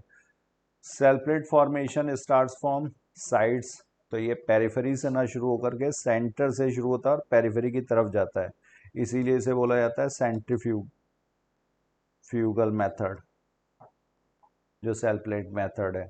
तो ये स्टार्ट्स फ्रॉम पेरिफेरी, ये गलत दिया हुआ था। New nuclear membrane is formed in telophase, ये भी सही है। टीलोफेज में, प्रोफेज का अपोजिट है, प्रोफेज में डिसअपियर होती है, यहाँ पर रीअपियर हो जाएगी। तो ये स्टेटमेंट इनकरेक्ट पूछा हुआ था। 145 का इनकरेक्ट होगा 3rd। NCERT 1 पेज नंबर 124 पर ये दिया हुआ है। Simple precursor called the cell plate, और ये मिडिल लैमेला के लिए, मिडिल लैमेला को रिप्रेजेंट करेगा। Next, diakinesis is marked by, तो मियोसिस 1 में जो प्रोफेज 1 है उसका last stage, sub stages diakinesis. तो diakinesis initiation of chiasmata, terminalisation of chiasmata, recombinase, dissolution of synaptonemal complex. तो डिसोल्यूशन होगा डिप्लोटीन में, रिकॉम्बिनेज की जरूरत पड़ेगी पैकेटीन में, क्रॉसिंग ओवर, रिकॉम्बिनेशन, नोड्यूल का फॉर्मेशन, ये सब पैकेटीन में। इनिशिएशन ऑफ कायस्मेटा ये होगा डिप्लोटीन में। जब डिसोल्यूशन होगा, होमोलोगस क्रोमोसोम्स सेपरेट होंगे, तो जहाँ पर रिकॉम्बिनेशन नोड्यूल है वहाँ पर ये जुड़े रहते हैं, और ये एक्स शेप स्ट्रक्चर जो बनता है इसी को बोलते हैं कायस्मेटा। तो टर्मिनलाइजेशन ऑफ कायस्मेटा ये डाइकाइनेसिस में। 146 का करेक्ट आंसर होगा 2nd। नाउ क्वेश्चन नंबर, ये पेज नंबर 126 है। अब question number 147। How many statements are incorrect? Cell plate represents the middle lamella between the walls of the 2 adjacent cells, ये सही है। सेल प्लेट मेथड में vesicles आकर के अरेंज होते हैं, सेंटर से ये पेरिफेरी की तरफ मूव करती है। वेसिकल्स में जो मटेरियल होता है वो सेलुलोज, हेमी सेलुलोज, पैक्टिन, इसमें माइक्रोट्यूब्यूल्स हेल्प करते हैं जिसे फ्रेगमोप्लास्ट भी बोलते हैं। और इसके बाद फिर ये पेरिफेरी में जाकर के मिल जाएगा, मतलब सेंट्रीफ्यूगल मेथड हुआ। और ये प्रिकर्सर है मिडिल लैमेला का, ये सही है। At the time of karyokinesis organelles like mitochondria and plastids get distributed between the daughter cells. Karyokinesis के वक्त लिखा हुआ है, लेकिन तो कैरियोकाइनेसिस नहीं, यहाँ पर क्या होना चाहिए था, साइटोकाइनेसिस। डिस्ट्रीब्यूशन होता है ये तो ठीक है, लेकिन कैरियोकाइनेसिस, कैरियोकाइनेसिस मतलब न्यूक्लियस का डिवीजन, ये काम कब होगा, साइटोकाइनेसिस में। Cytokinesis in plant cell is centrifugal, सही है ये, and takes place by cell plate formation. Cytokinesis in animal cells by furrowing and is centripetal. तो चूंकि एनिमल सेल में प्लाज्मा मेम्ब्रेन है जो फ्लेक्सिबल है, तो इस वजह से ये सेंटर में आ सकती है, तो इसको बोला जाएगा सेंट्रीपिटल। और ये फॉरोइंग मेथड है, ये भी सही है। तो यहाँ पर सिर्फ बी गलत दिया हुआ है, बाकी सही है ए सी डी। और पूछा है इनकरेक्ट, तो इनकरेक्ट में सिर्फ एक ही इनकरेक्ट है, आंसर होगा यहाँ पर fourth 147। Now we move to next question, और इसका पेज नंबर था ये 124, जहाँ से ये लिया गया था। Furrow gradually depends and ultimately joins in the centre. 148. The G1 phase is the period between the completion of mitosis and the beginning of DNA replication. तो ये सही है, यहाँ पर जो सीक्वेंस बनता है G1 S G2 और इसके बाद M, तो G1 क्या है, गैप 1 है, किसके किसके बीच का गैप है, M और S के बीच का, मतलब माइटोसिस और S phase, synthesis phase. Reason, after M phase during the G1 phase the cell is metabolically active, growing in size and synthesizing proteins and RNA in preparation for DNA replication। तो ये सही है, after M phase के बाद है ये, ठीक है। और during the G1 phase the cell is metabolically active, growing in size, synthesizing proteins and RNA in preparation for DNA replication। इसके बाद एस फेज है जिसमें क्या होता है, डीएनए का रेप्लिकेशन, तो ये इसकी तैयारी करती है रेप्लिकेशन की। तो यहाँ पे असर्शन भी सही है, रीज़न भी सही है, और ये बता भी रहा है क्यों ये बीच में है, तो करेक्ट एक्सप्लेनेशन भी हुआ, R is the correct explanation of assertion. तो 148 का करेक्ट आंसर होगा first. Now we move to NCERT 1 page number 121 से 149। As a cell grows the ratio between the nucleus and cytoplasm, nucleocytoplasmic ratio tends to decrease। तो ये सही है, nucleocytoplasmic ratio घटेगा, क्यों घटेगा, क्योंकि यहाँ पर साइटोप्लाज्मिक ग्रोथ जो होगी ज़्यादा होती है, उसके प्रोपोर्शन में न्यूक्लियस की ग्रोथ नहीं होती है। Mitosis is a crucial process that helps to restore the optimal nucleocytoplasmic ratio in a cell, ये भी ठीक है। माइटोसिस जो होता है वो न्यूक्लियोसाइटोप्लाज्मिक रेशियो को रीस्टोर करता है, क्योंकि जब सेल बड़ी होती जाती है तो न्यूक्लियस छोटा रह जाएगा, जब ये फिर से डिवाइड होगी तो न्यूक्लियोसाइटोप्लाज्मिक रेशियो रीस्टोर हो जाता है। तो ये स्टेटमेंट दोनों सही है, बट ये इसका करेक्ट एक्सप्लेनेशन नहीं है। अगर ये असर्शन होता और ये रीज़न होता तो फिर ये इसको करेक्टली एक्सप्लेन कर रहा था कि माइटोसिस जो है वो हेल्प करता है रीस्टोर करने में। क्यों रीस्टोर कर रहा है, क्योंकि ये इसको ये घट जाता है, तो ये इफेक्ट है और ये इसका कॉज है। तो यहाँ पर करेक्ट आंसर, ये कॉज इसको करेक्टली एक्सप्लेन नहीं कर रहा है। तो assertion and reason are true, but reason is not the correct explanation of assertion. Answer होगा यहाँ पर second. Now we move to next question, NCERT 1 page number 125 से। सिग्निफिकेंस ऑफ माइटोसिस में दिया हुआ ये restore the nucleocytoplasmic ratio. Next 150, meiosis is essential for sexual reproduction. Meiosis ensures that the parents will have the same number of chromosome as the offspring generation। तो meiosis essential है sexual reproduction के लिए, सही है। Haploid generation introduce करेगा, वो fuse होंगे gametes, फिर से डिप्लॉयड हो जाएगा, फर्टिलाइजेशन रीस्टोर कर देता है इसको, तो ये यहाँ पर सही था। लेकिन meiosis ensure that the parents will have the same number, parents नहीं, यहाँ पर क्या होना चाहिए था, offsprings will have the same number of chromosome as the parental generation. Meiosis क्या इंश्योर करती है कि ऑफस्प्रिंग्स में जो नंबर जाएंगे वो पेरेंटल जनरेशन के समान होंगे, ना कि पेरेंटल जनरेशन में जो जाएंगे वो ऑफस्प्रिंग के समान होंगे। तो इसलिए यहाँ पर रीजन गलत है, असर्शन सही दिया हुआ है। Assertion is true but reason is false. Answer होगा 150 का थर्ड। ये सिग्निफिकेंस ऑफ मियोसिस से लिया गया है, पेज नंबर 128 पर है। Now question number 151, match the stages major event and structural changes. तो यहाँ पर prophase, major event nuclear envelopes breakdown, chromosome condenses. तो यहाँ पर ये एग्जैक्ट सेम दिया हुआ है, सामने ही दी हुई है matching. Metaphase, chromosome align at equator, सही दिया हुआ है। Spindle fibres attach to kinetochore, ये भी यहाँ पर सही है। एनाफेज, साइमल्टेनियसली स्प्लिटिंग होती है सेंट्रोमियर की और सिस्टर क्रोमेटिड सेपरेट हो जाते हैं, ये भी सही है। Telophase, nucleolus reappear and chromosome decondense. तो A1P तो मैचिंग सामने ही है, आंसर होगा यहाँ पर first. NCERT 1 page number 122 and 124 से है ये। Next again matching type, key structure and their events. Prophase, centrosome moves to opposite pole, structure involve दिया हुआ है, फेट पूछा हुआ है। तो प्रोफेज में सेंट्रोसोम का इन्वॉल्वमेंट है अगर एनिमल सेल है, और ये अपोजिट पोल्स पे मूव करने लगता है, सही है।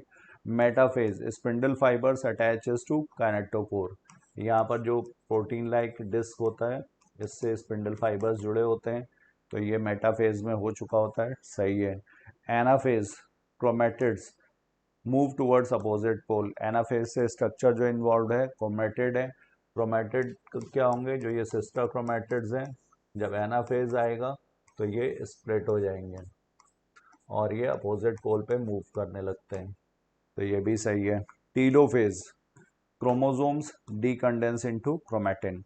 तो प्रोफेज में क्या हो रहा था, कंडेंस हो रहा था, टीलोफेज में क्या हो रहा है, डीकंडेंस, इसका जस्ट अपोजिट है प्रोफेज का, ये भी सही है। तो मैचिंग यहाँ पर भी सामने ही दे रखी है, A1 B2Q C3R and D4S। ये पेज नंबर है 122 और 124 से। फिर 153, cell has 2C amount of DNA and 2N number of chromosomes in the G1 phase. After mitosis, what will be the amount of DNA and number of chromosomes in each daughter cell respectively? तो G1 में दिया हुआ है, उसके बाद होगा S, फिर G2 और फिर होगा M फेज। M फेज के बाद पूछ रहे हैं क्या होगा। तो G1 में यहाँ पर जो क्रोमोसोम नंबर है, कंटेंट दिया हुआ है 2C, क्रोमोसोम नंबर दे रखा है 2N। अब एस फेज में क्या होता है, डीएनए का सिंथेसिस होता है, डुप्लीकेशन होगा, तो ये हो जाएगा 4C, from ploidy will remain same 2N। G2 में कोई डिवीजन नहीं हुआ, सिर्फ इसलिए यहाँ पर सेम डीएनए कंटेंट और प्लॉइडी भी यहाँ पर 2N की 2N ही रहेगी। फिर एम फेज के बाद का पूछ रहे हैं, तो एम फेज के बाद ये क्रोमेटिड्स में स्प्लिट हो जाएगा, तो डीएनए कंटेंट 2C और माइटोसिस है तो क्रोमोसोम नंबर सेम रहेंगे, मतलब 2N ही रहेगा, तो 2C और 2N, 2C DNA 2N chromosomes, answer होगा सेकंड 153 का। Now we move to question number 154, NCERT 1 page number 121। If a typical eukaryotic cell completes one cycle in 24 hours and then M phase lasts for 30 minutes, what percentage of the total cell cycle is spent in interphase? तो interphase में usually वैसे 95%, more than 95%, लेकिन ये कब है, जब 24 hours है, तो उसमें माइटोसिस में 1 आवर, नियरली 1 आवर, यहाँ पर दिया हुआ है 30 मिनट्स, तो मतलब इंटरफेज में कितना ड्यूरेशन लगेगा, 23.5 आवर्स। तो इसकी ये कितना परसेंटेज हुआ, 24 200, तो ये आएगा 97.92%। इंटरफेस का पूछा गया, टोटल सेल साइकिल का पूछा गया, तो टोटल सेल साइकिल का ड्यूरेशन है 24, इंटरफेस हो गया 23.5 और परसेंट तो 100 से मल्टीप्लाई। एनसीईआरटी 1 पेज नंबर 121 पे। Diploid organism has 12 chromosome in its somatic cells. How many chromatids would be present in a cell at the beginning of anaphase 1 of meiosis? तो अगर 12 chromosome है, 2 3 4 5 6 7 8 9 10 11 और ये 12, जब ये स्प्लिट होंगे तो ये सिस्टर क्रोमेटिड्स में स्प्लिट हो चुके होंगे, 4 5 6 7 8 9 10 12 1 2 3 4 5 6 7 8 9 10 11 12, और ये सिस्टर क्रोमेटिड्स में ये स्प्लिट हो जाएंगे। तो ये क्रोमेटिड्स का नंबर कितना हो जाएगा, क्रोमेटिड्स एक ही सेल में प्रेजेंट होंगे ये, तो ये हो जाएगा 24 डबल। तो जितने क्रोमोसोम नंबर हैं उनसे डबल हो जाएगा एनाफेज के शुरुआत में। नेक्स्ट पेज नंबर था ये 122 और 123। Assertion: The organism level of biological study led to the development of ecology and related discipline. और organism level study focus on interactions among organisms and their environment. तो यहाँ पर जो फोटोसिंथेसिस में starting का जो डिस्क्रिप्शन दे रखा है यूनिट के, वहाँ से ये क्वेश्चन फ्रेम किया गया है। इसके अकॉर्डिंग जो डिस्क्रिप्शन ऑफ स्ट्रक्चर और वेरिएशन है, इसको डिफाइन करने के लिए दो डिफरेंट पर्सपेक्टिव्स चूज किए गए हैं, 2 पर्सपेक्टिव्स। पहले पर्सपेक्टिव के अकॉर्डिंग क्या था, ये organism level and above level of organisation को चूज किया गया था, और सेकंड के अकॉर्डिंग क्या था, सेलुलर और मॉलिक्यूलर लेवल। तो जब ऑर्गेनिज्मिक लेवल और इससे है तो ये इकोलॉजी ब्रांच इससे डेवलप हुई है, और जब सेलुलर और मॉलिक्यूलर लेवल पर है तो इससे फिजियोलॉजी और बायोकेमिस्ट्री का उदय हुआ है।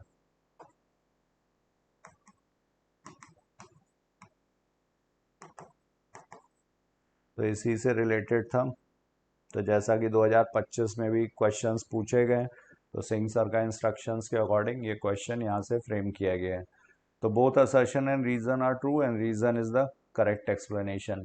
तो organism level of biological study, ecology and related discipline. क्यों? क्योंकि ये स्टडी किस पे फोकस है, ऑर्गेनिज्म और उसके इन्वायरमेंट के इंटरेक्शन पे। तो both assertion and reason are true and reason is the correct explanation. Answer होगा इसका first. Now we move to next question, question number 157। ये भी यहीं से, the cellular and molecular level perspective in biology resulted in the development of physiology and biochemistry. तो सही है, cellular और मॉलिक्यूलर लेवल पे जब हम लोग स्टडी करते हैं दृष्टिकोण से देखा जाए तो यहाँ पे फिजियोलॉजी और बायोकेमिस्ट्री का उदय हुआ। फिर cellular and molecular perspectives ignore सब ऑर्गेनिज्म लेवल फंक्शंस। तो ये गलत हो गया, क्योंकि यहाँ पर लेवल ऑफ ऑर्गेनाइजेशन अगर देखा जाए तो लिविंग का शुरू होता है बायोमॉलिक्यूल से, इकोसिस्टम वाले चैप्टर में दिया हुआ है। बायोमॉलिक्यूल से फिर सेल, सेल से फिर टिश्यू, टिश्यू से फिर ऑर्गन, और ऑर्गन से फिर ऑर्गेनिज्म। इसके ऊपर का अगर हम लोग ऑर्गेनाइजेशन स्टडी कर रहे हैं तो इससे तो इकोलॉजी, और यहाँ पर अगर ले रहे हैं मॉलिक्यूल्स और सेलुलर लेवल पे तो यहाँ पर फिजियोलॉजी और बायोकेमिस्ट्री। तो यहाँ पर ये गलत दिया हुआ है कि cellular and molecular perspectives ignore सब ऑर्गेनिज्म लेवल। सब ऑर्गेनिज्म लेवल मतलब ऑर्गेनिज्म के नीचे का लेवल का ऑर्गेनाइजेशन, तो ये इग्नोर नहीं करता है, इसको कंसिडर करता है, तो इसलिए ये गलत है, ये सही है। तो 157 का assertion is true, reason is false. Answer होगा यहाँ पर third. Now question number 158, page number same था 131। Melvin Calvin earn the Nobel prize 1961। तो इन्होंने क्या किया था, इन्होंने कार्बन के पाथ को ट्रेस किया था ड्यूरिंग फोटोसिंथेसिस। क्या यूज किया था, C14 रेडियो एक्टिव कार्बन। तो mapping the pathway of carbon assimilation in photosynthesis, जिसके लिए इन्हें नोबेल प्राइज मिला था। तो 158 का करेक्ट आंसर होगा second.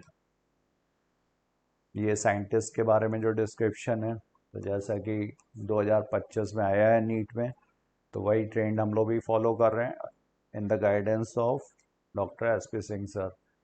The isotope C14 was used by Kelvin too। तो आइसोटोप C14 कैल्विन ने किस लिए ये स्टडी किया था? Increase photosynthetic rate, trace the path of carbon. तो यहाँ पर पाथ कार्बन का पाथ पता करने के लिए। रिप्लेस ऑक्सीजन गलत है, मेजर रेडियो एक्टिविटी, ये भी यहीं से है। Now next question, which of the following correctly matches Calvin's work with it present day application? तो प्रेजेंट डे एप्लीकेशन अगर देखा जाए तो radioactivity, study of fossil fuels, controlling greenhouse gases, principle of photosynthesis, renewable energy research. तो यहाँ पर photosynthesis के principles को यूज़ करके रिन्यूएबल एनर्जी रिसर्च पे को इसमें यूज़ किया जा रहा है। सोलर एनर्जी इसमें भी यूज़ कर रहे हैं, किस तरह से प्लांट्स जो हैं वो सोलर एनर्जी सनलाइट को यूज़ करके इलेक्ट्रॉन्स को मूव करा करके केमिकल एनर्जी में कन्वर्ट करते हैं। तो सेम कॉन्सेप्ट को, सेम प्रिंसिपल को सोलर एनर्जी में, और इसी तरह से ये रिन्यूएबल एनर्जी सोर्स जैसे हाइड्रोजन गैस वगैरह इसमें यूज़ हो रहा है। तो ये करेक्ट आंसर हुआ है यहाँ पर सेकंड। तो और ये यहाँ पर लिखा हुआ है, the principles of photosynthesis established by Kelvin are present being used in studies on renewable source for energy and materials and basic studies in solar energy research. In non-cyclic photophosphorylation, the electrons released by P680 is replaced by the electron released by splitting of। तो यहाँ पर क्या होता है, water की splitting होगी।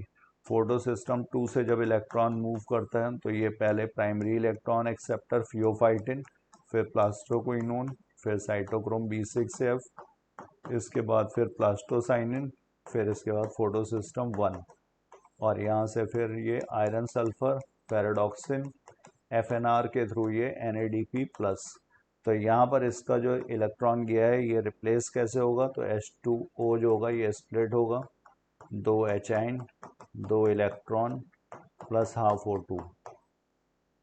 तो ये जो इलेक्ट्रॉन है ये इसको रिस्टोर करेगा। तो photolysis of water associated with photo system 2। ये यहाँ पे नॉन साइक्लिक है, इसी को बोलते हैं Z scheme of electron flow. The sequential stages of Calvin cycle are. तो कैल्विन साइकिल में सीक्वेंशियल स्टेजेस क्या हैं? सबसे पहले कार्बोक्सिलेशन होता है, फिर रिडक्शन, और उसके बाद फिर रीजनरेशन। तो पहला यहाँ पर सही है, NCERT 1 पेज नंबर 144। और ये हो गया यहाँ पे मोस्ट क्रूशियल स्टेप।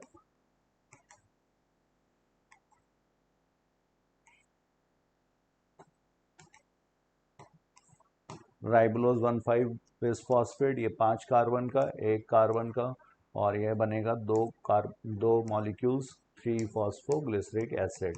ये बाद में रिडक्शन होगा, ATP और NADPH खर्च होगा, ट्रायोस फॉस्फेट बनेंगे। ट्रायोस फॉस्फेट क्या है? 3 फॉस्फोग्लिसरल्डिहाइड।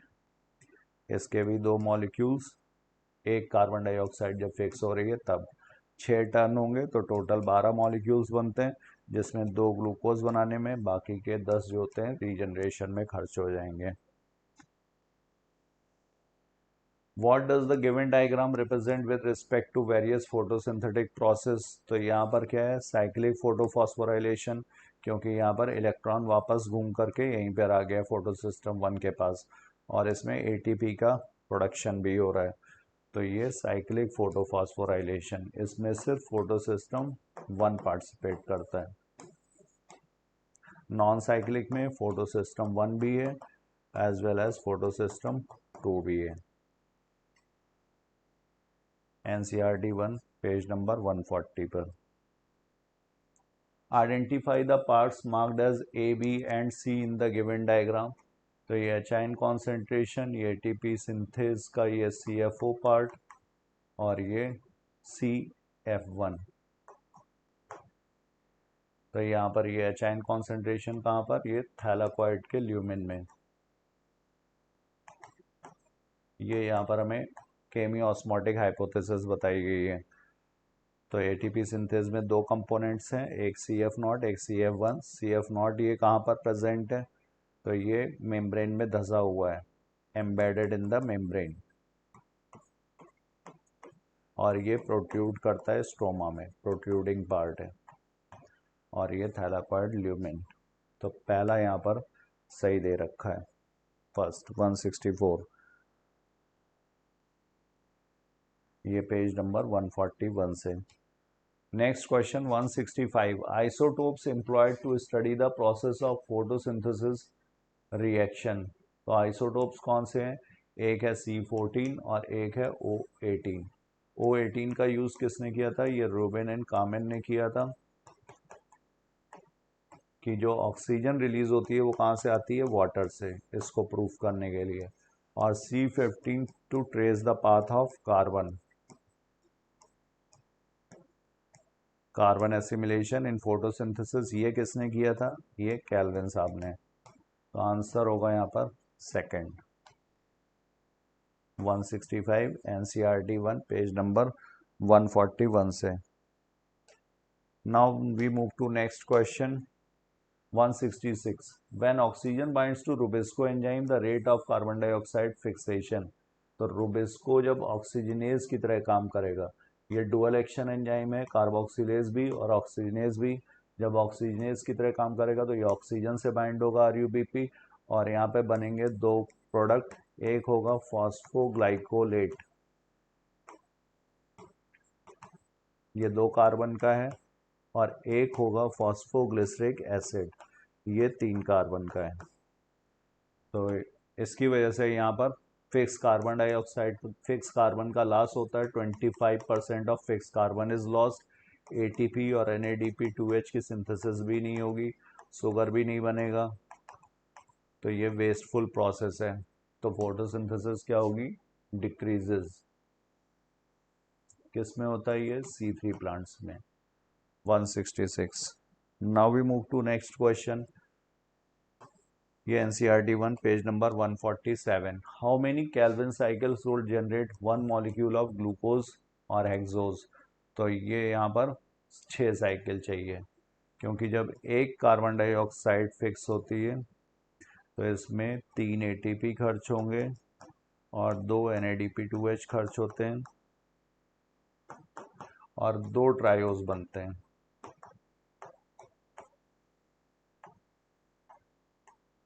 तो ये ट्रायोज में कितने टोटल कार्बन हो गए, 6, क्योंकि ट्रायोज फॉस्फेट होती है 3 कार्बन की, 2 ट्रायोज। अब इसमें से 6 में से ग्लूकोज को चाहिए 6, बाकी हमें रीजनरेशन भी करना है। रीजनरेशन किसका, RUBP का, जो है 5 कार्बन की, तो इसलिए हमें इसके चाहिए होंगे 6 टन। तो 6 साइकिल्स आर रिक्वायर्ड। तो 6 कार्बन डाइऑक्साइड के लिए टोटल हो जाएंगे 18 ATP और 12 NADP2H। NCERT 1 पेज नंबर 145 पर है ये। 168, in C4 plants plasmodesmata are used for transport of. तो C4 प्लांट्स में ये मीजोफिल सेल्स और ये bundle sheath cells, mesophyll cell, ये बंडल शीथ सेल। तो यहाँ पर बनता है ऑक्जेलो एसिटिक एसिड, ये 4 कार्बन का प्रोडक्ट है, ये कन्वर्ट होता है मैलिक एसिड में, ये भी 4 कार्बन। मैलिक एसिड या एस्पार्टिक एसिड के फॉर्म में ये आता है बंडल शीथ सेल में, यहाँ पर इसका होता है डिकार्बोक्सिलेशन, 3 कार्बन का बनता है पायरुवेट, पायरुविक एसिड, ये फिर जाता है मेसोफिल सेल में। तो 3 कार्बन किधर से जा रहे हैं, बंडल शीथ सेल से मेसोफिल सेल में, ये सही है। और 4 कार्बन किधर आ रहे हैं, मेसोफिल सेल से बंडल शीथ सेल में, तो ये भी सही है। C4 फ्रॉम मेसोफिल है, C4 acid from bundle sheath cell गलत है, C3 acid from mesophyll to bundle sheath cells गलत है। A और D यहाँ पर सही है, first. 168। Now we move to next question, ये NCERT 1 पेज नंबर 146 से। Photo respiration is favoured by. तो फोटो रेस्पिरेशन किसके द्वारा फेवर्ड है, तो it is favoured by, photo respiration के लिए रुबिस्को जो होगा वो ऑक्सीजनेस की तरह काम करेगा, rubisco will act as oxygenase. तो ऑक्सीजनेज के लिए ये high oxygen and low CO2। 169 का करेक्ट आंसर होगा fourth. High temperature, high light intensity, photo respiration के लिए फेवरेबल कंडीशंस क्या है? हाई टेम्परेचर है, हाई लाइट इंटेंसिटी है, increased oxygen concentration, decrease CO2। ये कंडीशंस जो हैं ये फेवरेबल हैं फोटो रेस्पिरेशन के लिए। The correct sequence of flow of electrons in the light reaction. तो लाइट रिएक्शन में शुरुआत कहाँ से होती है? फंक्शनैलिटी के आधार पर पहले आता है फोटो सिस्टम 2, बाद में आता है फोटो सिस्टम 1। तो फोटो सिस्टम 2 फियोफाइटिन सही है, प्लास्टोक्विनोन, फिर साइटोक्रोम B6F, फिर आता है बीच में प्लास्टोसाइनिन, फिर फोटो सिस्टम 1, फिर फेरिडॉक्सिन के पास आयरन सल्फर यहाँ पे पहले होगा, फिर फेरिडॉक्सिन, और FNR के थ्रू ये फाइनली किसके पास पहुंचता है? NADP प्लस के पास। ये कन्वर्ट हो जाता है NADP2H में। तो ये बाकी में फोटो सिस्टम 1 दे रखा है, यहाँ से शुरुआत हो रही है, तो इसी से क्लियर है कि आंसर क्या होना चाहिए? फर्स्ट। NCERT 1 पेज नंबर 140 पे। Which of the following scientists are not involved in the experiment that led to a gradual development in our understanding of photosynthesis? तो जैकब एंड मोनॉड, ये इल्यूसिडेशन of लैकोपरॉन इससे related है। Paul एरलिक, इन्होंने rivet popper hypothesis दी थी जो explain करती है significance of biodiversity को, रिवेट पॉपर हाइपोथेसिस। इनका भी इससे कुछ लेना देना नहीं है। विलियम हार्वे, इन्होंने सर्कुलेशन की खोज की थी, इनका भी नहीं। वॉन नील और जूलियस वॉन सैक्स, ये दो फोटोसिंथेसिस में कंट्रीब्यूट करते हैं। वॉन नील ने सबसे पहले ये बताया था कि वाटर से ही ऑक्सीजन रिलीज होगी, और इसके लिए इन्होंने यूज़ किया था green and purple sulphur bacteria. Julius von सैक्स ने बताया था कि ग्रीन पार्ट जो है वो फोटोसिंथेसिस करते हैं, ग्लूकोज बनाते हैं और स्टार्च के फॉर्म में से स्टोर करेंगे। तो ये सी और डी यहाँ पर सही है, बाकी के जो हैं इसमें इन्वॉल्व नहीं है। तो नॉट इन्वॉल्व पूछा गया है, A, B and E. Answer will be third. Now we move to next question 172। इसका पेज नंबर था 135। How many matchings are correct with reference to C4 plant? PEPcase, ये किसमें? मीजोफिल सेल्स में, सही है। फॉस्फोइनॉल पायरुवेट, इसमें 4 नहीं, इसमें कितने कार्बन है? 3 कार्बन। ऑक्जेलो एसिटिक एसिड, ये प्राइमरी कार्बन डाइऑक्साइड एक्सेप्टर नहीं, ये प्रोडक्ट है C4 का, और इसमें 4 कार्बन होते हैं, इसीलिए इसे C4 साइकिल बोला जाता है। प्राइमरी कार्बन डाइऑक्साइड एक्सेप्टर कौन होता है? फॉस्फोइनॉल पायरुवेट, तो ये गलत है। Calvin pathway takes place in mesophyll cells, Calvin pathway जो है ये मीजोफिल सेल्स में नहीं, ये कहाँ पर होगा? बंडल शीथ सेल्स में, तो ये गलत। आंसर यहाँ पर एक ही सही है, फर्स्ट ए करेक्ट पूछा गया with reference to C4 plant. 143 147 से। Now question number 173। Two statements in C3 plant some oxygen binds to rubisco, hence carbon dioxide fixation is decrease, सही है, डिस्कस कर चुके हैं। इन C4 plants mesophils show very little photorespiration while bundle sheath cells do not show photorespiration। तो C4 plants में mesophil cells show very little photorespiration, mesophil will show नहीं, photorespiration C4 plants में absent है, तो ये गलत, ये सही है। Statement 1 is correct but statement 2 is false. 173 का फर्स्ट पेज नंबर ये 143। Now 174। Which one of the following matching is incorrect? Chemiosmotic nitrogen fixation गलत है। केमियोस्मोटिक फॉस्फोराइलेशन के लिए सही है, ATP के प्रोडक्शन के लिए एक्सप्लेन की गई थी। जड स्कीम लाइट रिएक्शन में इन्वॉल्व है, फोटोसिस्टम 2 फोटोसिस्टम 1। वाटर स्प्लिटिंग ये फोटोसिस्टम 2 से एसोसिएटेड है, ये भी सही है, तो इनकरेक्ट हुआ यहाँ पर फर्स्ट। पेज नंबर 138 एंड 142 से। Which of the following statement is are true during photosynthesis? Several factors interact and simultaneously affect photosynthesis. सही है. Photosynthesis a biochemical process है which is affected by many factors, external factors as well as internal. Internal factors में कौन कौन से हैं? तो यहाँ पर नंबर है, साइज है, एज है, ओरिएंटेशन ऑफ लीव है, मीजोफिल सेल्स, इसमें नंबर ऑफ क्लोरोप्लास्ट, क्लोरोफिल, ये सारे इंटरनल फैक्टर. एक्सटर्नल फैक्टर्स में वाटर, लाइट, टेम्परेचर, तो ये सही. Usually one factor is the major cause and limit the rate, ये भी सही है. लिमिटिंग फैक्टर जो ब्लैकमैन्स का रूल था उसके according if A biochemical process is affected by many factors, तो ये सबसे ज़्यादा किससे प्रभावित होगी? जो सब ऑप्टिमल लेवल पर होगा, मिनिमम क्वांटिटी में होगा. जब उसका कॉन्सेंट्रेशन चेंज किया जाएगा तो रेट ऑफ फोटोसिंथेसिस चेंज हो जाएगी. तो 1, 2 और 3 यहाँ पर सही है. आंसर होगा 175 का 4. 149 and 150. Now we move to next question, 176. Select the correct statements. In plants, light saturation occurs at 10% of the moderate sunlight. गलत. Moderate नहीं है, full sunlight पे सिर्फ 10% में ही लाइट सेचुरेशन शो कर देती है. कॉन्सेंट्रेशन ऑफ CO2 0.03 to 0.04%, ये सही है. जो प्रेजेंट कॉन्सेंट्रेशन है वो इतनी है. C3 plant show saturation to carbon dioxide concentration at 450, तो ml पर लीटर, ये माइक्रोलीटर पर लीटर है और बियॉन्ड 450 है, तो ये गलत हो गया. C4 plant show saturation to carbon dioxide, ये 8 है और यहाँ पर भी माइक्रोलीटर पर लीटर है, तो ये आंसर होगा इसका. Only B is correct. Answer will be second. 176. Now we move to next question. NCERT 1, page number 150. 177. Which one of the following is the correct match with reference to photosynthesis?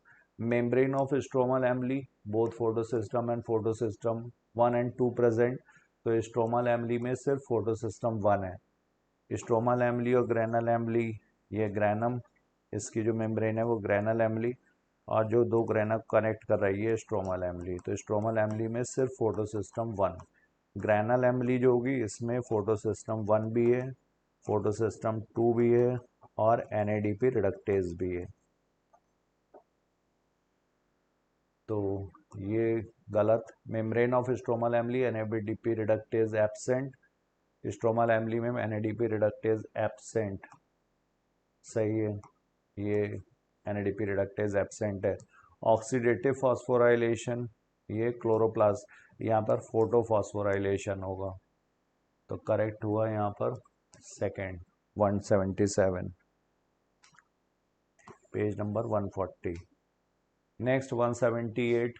Two statement. Joseph Priestley 1770 performed a series of experiments that revealed the essential role of air in the growth of green plants. Julius von Sachs provided evidence for production of glucose when plants grow. सैक्स ने provide किया था, सही है. और ये store होता है starch के फॉर्म में. और क्लोरोफिल जो स्पेशल बॉडीज में प्रेजेंट है जिसे क्लोरोप्लास्ट कहते हैं, ये सब जूलियस वॉन सैक्स का ही कंट्रीब्यूशन है.